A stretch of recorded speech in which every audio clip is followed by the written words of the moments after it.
Oke, assalamualaikum warahmatullahi wabarakatuh. Kali ini eh, pertemuan ke-6 tugas kelima yaitu sistem kendali temperatur dengan Autonix TK4S TT4RN. Dengan nama saya Fawas Aidin Arsyanto dan digit terakhir 069. Saya dari Prodi Teknologi Rekayasa Otomasi angkatan 2024. Oke, lanjut ke pengertian respon sistem. Respon sistem adalah reaksi atau keluaran output yang dihasilkan oleh sistem ketika diberi masukan input tertentu. Dalam konteks sistem kontrol, respon sistem menunjukkan bagaimana sistem bereaksi terhadap perubahan input seiring waktu. Nah, respon sistem ini terjadi dua jenis utama. Yang pertama itu respon transient, yaitu perilaku sistem sesaat setelah input diberikan sampai mendekati kondisi stabil, seperti getaran awal, lonjakan, atau osilasi. Dan yang kedua adalah respon steady state, yaitu perilaku sistem setelah mencapai kondisi stabil dan tidak berubah lagi. Nah, yang selanjutnya di sini ada sistem open loop.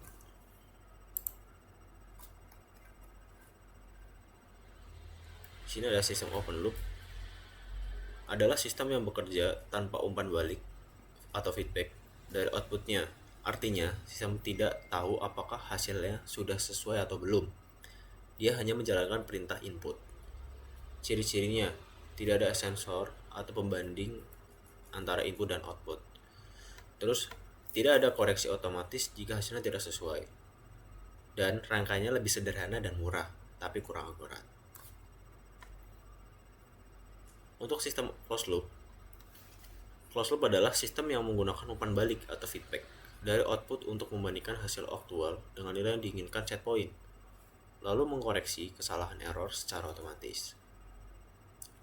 Dengan ciri-ciri, ada sensor untuk mengukur output, ada pembanding, ada pengendali, dan lebih akurat. Jadi di sini ada contohnya pada sistem closed loop di sini. Dengan contoh, semisal kita membuat sistem closed loop pada lampu otomatis. Jadi dari inputan sumber listrik ini akan diberikan sinyal kepada saklar pada LDR. Nah, saklar pada LDR ini itu termasuk dari controllernya. Lalu akan masuk ke lampu. Nah, di lampu ini sebagai aktuatornya. Dari lampu ini terdapat sensor LDR, yaitu fungsinya sebagai feedback dari sistem tersebut.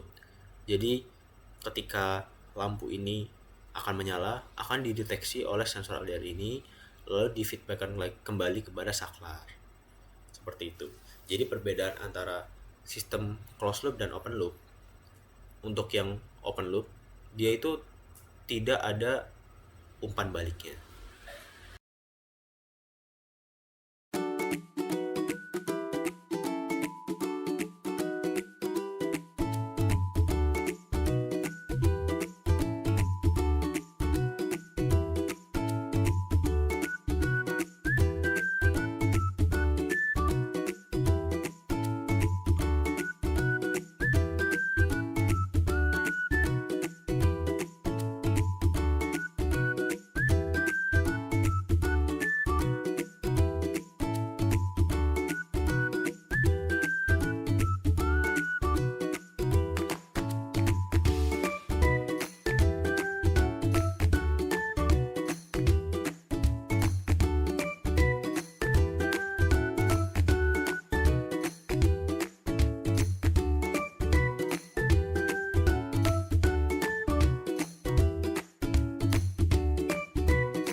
Oke, ini hasil grafik menggunakan software Daxmaster berdasarkan nilai histeresis ya.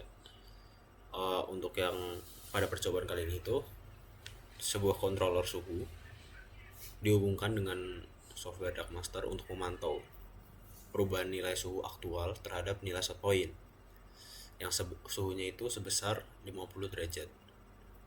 Nah, ini untuk yang histeresis 4 derajat. Jadi pada nilai histeresis ini diatur sebesar 4 derajat, output heater akan menyala on saat suhu turun di bawah 46 derajat dan mati ketika suhu mencapai atau melebihi 50 derajat. Jadi terlihat bahwa frekuensi ini itu nyala mati pada heater, yang artinya sistem ini tidak selalu sering untuk melakukan switching. Namun responnya menjadi kurang stabil karena terdapat fluktuasi suhu yang lebih besar di sekitar set point. Untuk yang kedua, ini histeresis kedua. Jadi dengan histeresis 2 ini pada kondisi heater on di bawah 48 derajat dan ketika off itu sekitar 50 derajat. Dari grafik ini kita bisa melihat responnya lebih stabil dibandingkan histeresis yang keempat dengan oscillasi suhu yang lebih kecil. Cuma frekuensi switchingnya itu lebih meningkat, tetapi sistem suhu menjadi lebih presisi dan menjaga suhu mendekati set point.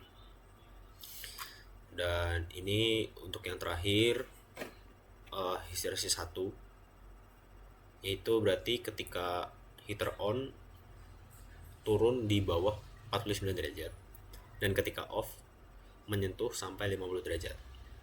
Sistem ini bekerja dengan presisi yang sangat tinggi, namun akibatnya frekuensi switching heater ini juga sangat tinggi. Kondisi ini menyebabkan beban kerja lebih berat pada relay atau solid state relay, meskipun kestabilan suhu paling baik. Jadi sebenarnya pada kesimpulan kali ini tuh nilai histeresis ini berpengaruh langsung terhadap stabilitas suhu dan frekuensi kerja heater. Semakin kecil histeresisnya, semakin stabil suhu di sekitar set point. Namun komponen switching bekerja lebih sering.